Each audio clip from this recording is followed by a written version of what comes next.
Subscribe कीजिए the perfect classes channel को और बेल आइकन को दबाइए लेटेस्ट वीडियो सबसे पहले देखने के लिए।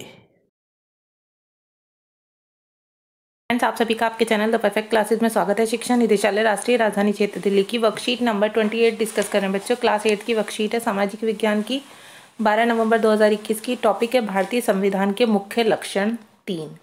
तो मौलिक अधिकार क्या होता है बच्चों? मौलिक अधिकार वाला खंड भारतीय संविधान की अंतरात्मा कहलाता है। ठीक है, इसे अंतरात्मा भी कहते हैं। वैसे मौलिक अधिकार वाला खंड है। औपनिवेशिक शासन ने राष्ट्रवादियों के दिमाग में राज्य के प्रति संदेह का भाव पैदा कर दिया था।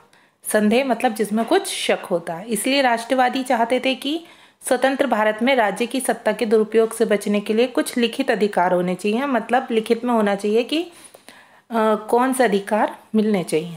ठीक है, लिहाजा मौलिक अधिकार देश के सभी नागरिकों को राज्य की सत्ता के मनमाने और निरंकुश इस्तेमाल से बचाते हैं। इस तरह संविधान राज्य और अन्य व्यक्तियों के समक्ष व्यक्तियों के अधिकारों की रक्षा करता है। अब देखिए, ये मौलिक अधिकार दिखाए हुए हैं यहाँ पर। हमें कौन कौन से मौलिक अधिकार मिले हुए हैं तो हम वो देखते हैं। समानता का अधिकार, ठीक है, पहला है समानता का अधिकार। कानून की नज़र में सभी लोग समान हैं, मतलब किसी भी नागरिक के साथ धर्म, जाति या लिंग के आधार पर भेदभाव नहीं किया जा सकता। ठीक है, किसी के साथ भी भेदभाव नहीं किया जा सकता, ये समानता का अधिकार है। स्वतंत्रता का अधिकार क्या है? इस अधिकार के अंतर्गत अभिव्यक्ति और भाषण की स्वतंत्रता, सभा संगठन बनाने की स्वतंत्रता, देश के किसी भी भाग में आने जाने और रहने की तथा कोई भी व्यवसाय या पेशा या कारोबार करने का अधिकार शामिल होता है। मतलब आप स्वतंत्र होते हैं कि आप कहीं भी कुछ भी भाषण दे सकते हैं, स्वतंत्र रूप से संगठन बना सकते हैं, कहीं भी आ सकते हैं, देश में कहीं जा सकते हैं, कोई भी व्यवसाय कर सकते हैं।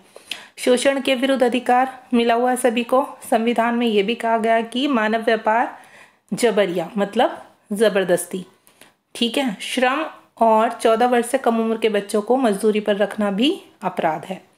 धार्मिक स्वतंत्रता का अधिकार मिला हुआ है। सभी नागरिकों को पूरी धार्मिक स्वतंत्रता दी गई है।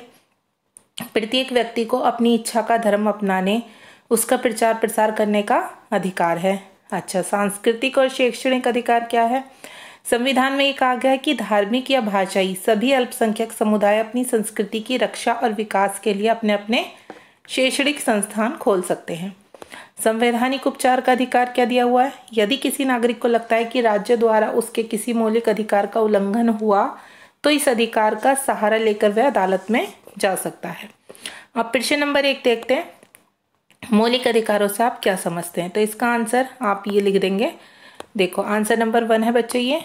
मौलिक अधिकार भारत के संविधान के 3रे भाग में वर्णित भारतीय नागरिकों को प्रदान किए गए वह अधिकार हैं जो सामान्य स्थिति में सरकार द्वारा सीमित नहीं किए जा सकते हैं और जिनकी सुरक्षा का प्रहरी सर्वोच्च न्यायालय है। मतलब अगर आपके अधिकार का उल्लंघन होता है तो आप सर्वोच्च न्यायालय जा सकते हैं।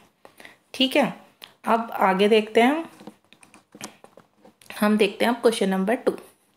तो देखिए, संविधान द्वारा हमें कौन कौन से मौलिक अधिकार दिए हुए हैं। तो बच्चों बस आप ऐसे एक हेडिंग डालेंगे, मौलिक अधिकार, ठीक है, ये हेडिंग डालना और फिर पॉइंट में लिख देना।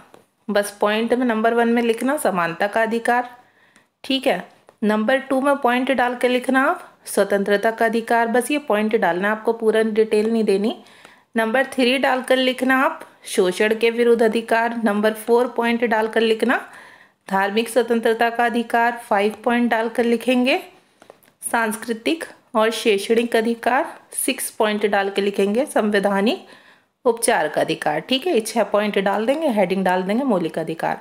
अब क्वेश्चन नंबर 3 में पूछा हुआ है मौलिक अधिकार नागरिक के लिए क्यों आवश्यक हैं। तो इसका आंसर भी वर्कशीट में से लिख देंगे।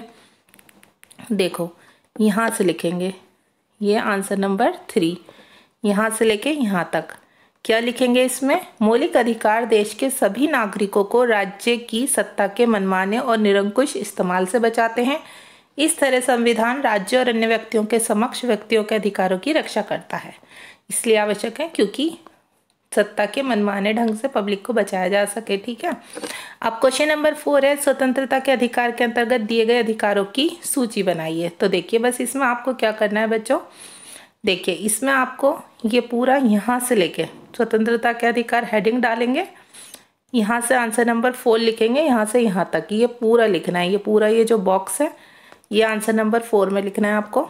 हेडिंग डालना स्वतंत्रता का अधिकार, फिर लिखना इस अधिकार के अंतर्गत अभिव्यक्ति और भाषण की स्वतंत्रता, सभा संगठन बनाने की स्वतंत्रता, देश के किसी भी भाग में आने जाने रहने तथा कोई भी व्यवसाय पेशा या कारोबार करने का अधिकार शामिल है। ठीक है, वर्कशीट कंप्लीट हो गई, चारों क्वेश्चन हो गए। मिलते हैं नेक्स्ट वीडियो में। Thanks for watching.